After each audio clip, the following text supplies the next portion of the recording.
പക്ഷെ അവരതിനൊന്നും വഴങ്ങിയില്ല. തിരക്കഥ വാങ്ങാതെ പലരും മടങ്ങിപ്പോയി. താരതമ്യേന പിന്നീട് ചെറിയൊരു പൈസയ്ക്ക് മറ്റൊരു നിർമ്മാണ കമ്പനിക്ക് തിരക്കഥ കൊടുത്തു. പണം കിട്ടിയ ഉടൻ അതിന്റെ പകുതിയോളം കൊടുത്ത് ആ പണ്ട് വിറ്റ വളർത്തുനായില്ലേ, ആ നായയെ തിരികെ വാങ്ങിച്ചുകൊണ്ട് വന്നു. റോക്കി എന്ന പേരിൽ ഇറങ്ങി ഈ ചിത്രത്തിൽ നായക വേഷത്തിൽ തന്നെ ഇദ്ദേഹം അഭിനയിച്ചു. പിന്നീട് ചരിത്രം ഉണർന്നെഴുന്നേക്കുകയായിരുന്നു. ചിത്രം സൂപ്പർ ഹിറ്റ്. ഓസ്കാർ ഉൾപ്പെടെ നിരവധി പുരസ്കാരങ്ങൾ ഈ ചിത്രം കരസ്ഥമാക്കി. ഇത് ആരുടെ കഥയാണെന്നറിയാമോ?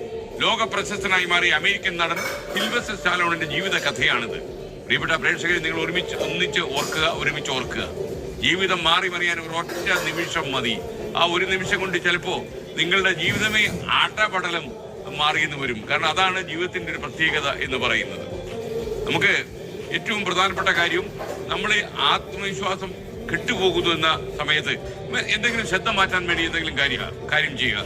ഒരു തകർച്ചയിലും നിങ്ങൾ നിങ്ങളുടെ സ്വന്തം വില കുറച്ച് കാണരുത്.